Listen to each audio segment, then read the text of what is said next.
na ginawa ng Watermax Enterprises. Bibigyan natin to ng rating, mga 9 out of 10. Ayan. Almost perfect. Alright guys, so titignan natin yung sukat ng water refilling station itong Pure Drops. Dito lang yan po sa Basista, Pangasinan. At ngayon, papakita namin sa inyo kung ano ba ang itsura ng isang 48 square meter na water refilling station na kung saan meron siyang lapad na 6 at haba na 8 meters. Tara, pasukin natin yung loob. Teka, bago tayo pasok sa loob, silipin natin itong nasa labas. Pansinin niyo yung ginawa nilang design. Naglagay sila ng white na dingding at blue na shade. Pero kung ako ang magsasuggest dito, mas maganda baliktad. Mas gusto ko yung white dito at blue naman dito kasi mas maliwanag yung dating nun. But anyway, syempre kung ano yung gusto ng may-ari, yun ang masusunod. Ngayon dito sa harap na to, napansin nyo ba, hindi sila naglagay ng pintuan. So wala ka silang access dito. Sukatin natin ng manual. Okay, so ito 1, 2,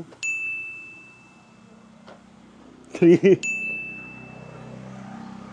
4, 5. Magiging 6 siya kung sa labas mo siya sinukat. So this is 6 meters yung lapad niya. Nakita nyo naman na yung haba niya. Ito lang yung bintana. Naglagay sila ng sliding dito. Yan, 3 siya na gumagalaw lahat. Tapos ito yung kanilang roll down. Hindi siya roll up, roll down. Inaangat kasi. Malaki yung kanilang bintana at may roll down din dito. Yung taas niya, mula dito hanggang baba, 5'7" ang height ko. Yung maabot ko natiran pa ng at least 1 yard. Wala kasi ako metro eh. Kaya body measurement yung ginagamit natin. Pasok tayo sa loob. Makapansin nyo guys, maganda yung ginawa niyang pinto. Almost 1 meter. Pero kung i-correct natin to, mas maganda, lagyan nyo ng 1 meter para yung mga tangke madaling ipasok sa loob. Sigurado ang nangyari dito, dahil collapsible naman yung kanyang bintana, dito dumaan yung malaking tangke na ipinasok dito. Pero kung titignan nyo po yung tangke dito, ang diameter po nito ay 1 meter lamang. So kung may pintuan ka na 1 meter, hindi mo na kailangan baklasin yung bintana na yan para makapasok dito sa loob ng water station. Ito yung sinasabi namin na haba mula dito hanggang doon sa kabilang side ay 8 meters po. Kanina yung napapanood nyo, nasa harap kami.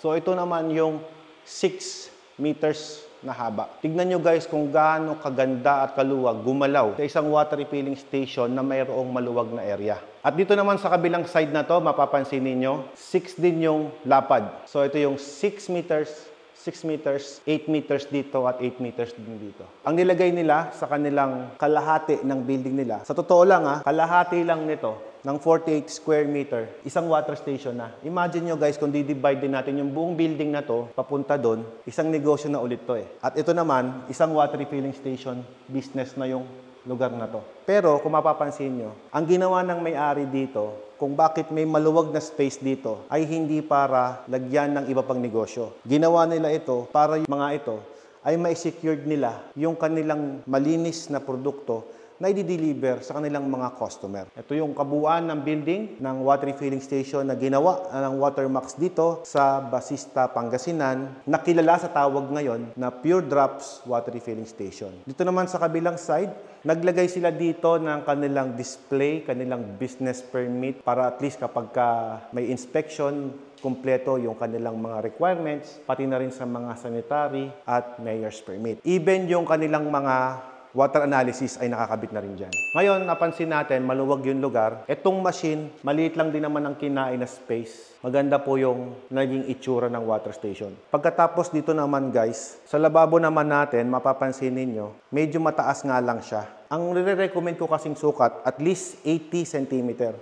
Yung 80 cm nandito sa part na to. At kung bakit naman ganun yung nire-required ko na lababo, hindi pala required, sinasuggest kong lababo, ay para kapag naghuhugas ka ng galon, hindi masyadong mabigat pag may laman na, lalo pag binubuhat mo siya. Sa building, guys, ito makita nyo, mayroon tayong jet washer dito. So ito yung ipe-prepare natin, pero kasama to sa package ng Watermax, jet wash. May hugasan dito. Ito lang ang hindi kasama sa package natin. Yung pag-i-install, pwede namin i-install. Ito kasama to sa package natin. Itong mga faucet na to.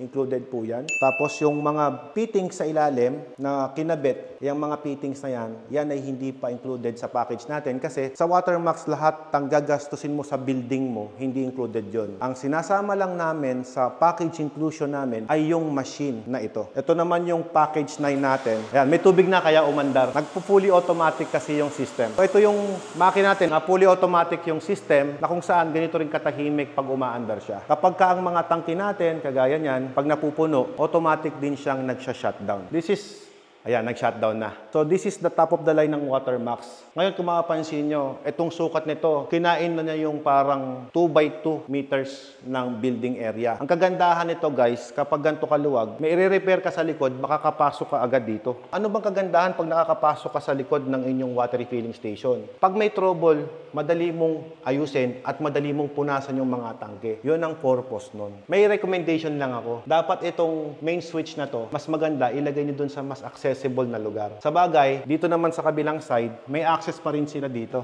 Yan. May access sila dito na kung saan, if there's something wrong, paglabas mo dito sa pinto ito or pagpasok mo, ay pwede mo pa rin naman siyang mapatay sa main breaker. Kasi naiikutan mo yung buong makina. Yun ang maganda. At isa pa sa napansin ko, maganda rin to guys. Meron silang hagdan. Yung hagdan, ang trabaho nito, kapag ka naiaayusin ka sa taas ng tangke, may titignan ka, makakaakyat ka. Sa mga water refilling station, ang nire-recommend ako, dapat meron kayong access para i-check yung mga produkto nyo doon. Ito naman, naglagay sila ng storage room dito. Dito nilalagay yung mga stock nilang asin, yung mga plastic, dito lahat yon. At dito naman sa labas, guys, hindi to kasali sa sukat. Ayan, extra lababo nila. Ayan. So, pag lumabas ka dito, sa tansya ko, this is 2.5 meters ang lapad nito by 6. Kung 2x6 siya, ito may lababo sila dito. Dito sila naghuhugas ng mga container nila na pagka bagong kuha sa mga customer nila, dito sasabunin, dito babanlawan, at yung final wash nila, doon na huhugasan sa loob at kakargahan. Ganun kaganda yung sistemang ginawa nila dito. At naglagay din sila ng mga storage dito na kung saan yung mga container nila pwedeng ilagay sa part na to. Maganda mag-operate. Pero kung mapapansin nyo, yung tubigan nila, hindi naman nakalagay sa isang syudad. Nakalagay lang siya dito sa parang baryo. Pero yung quality ng kanilang produkto, sinecured na nila. Tara, pasok tayo sa loob ulit. Ganda nito, may butas pa oh. Para kita mo nga naman bago ka pumasok. Kung may tao o wala.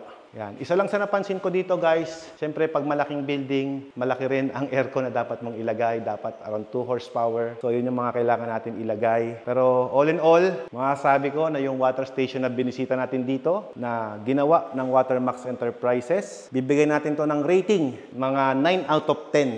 Ayan. Almost perfect. Kasi hindi naka-aircon eh. Pag in-aircon mo to, perfect na to. Napakaganda ng lugar. Maganda yung cleanliness, maganda yung presentation, maganda yung makina, maganda yung area sa paglilinis. Naglagay din sila ng saksakan dito para sa heat gun. Maganda yung ginawa nila, nasa taas. Mali ang ginagawa ng ibang water station na nandito yung saksakan nandito kasi pwede siyang mabasa. Mas safe siya pag nandito. Kudos, maganda yung ginawa nila. So sa mga magtatayo ng water station, dito nyo po ilagay yung heat gun ninyo. At yung iba naglalagay sila ng kuryente doon, wag, kasi mas delikado. Kung napapansin nyo, yung mismong main outlet natin nandun sa taas, mataas din siya para hindi masira o hindi kayo makuryente during time ng operation. Naglagay sila dito ng fire extinguisher. Yan. So yung fire extinguisher dito, machi-check nyo lahat. Maga, kung may something wrong, pagpasok mo, may apoy, pwede nyong mapatay. Nakita ko kanina na kapag nagre-refill sila, may ibang taga-refill doon at mayroon ding ibang taga-deliver. So dito nila nilalagay yung pang-deliver nila. Yung water source naman nila dito, nasa gilid lang. Maganda. May pre-treatment na rin. So sa mga gustong magpagawa ng water refilling station, you can contact Watermax Enterprises. At sa mga nanghihingi ng sample ng building design, pwede namin kayong padalhan. At dito naman po sa gantong design, nasa inyo kung pwedeng lumiit at kung pwede rin lumaki. Pero kung ako masusunod, syempre, ang water refilling station, kung mas malaki, mas maganda. Enjoy!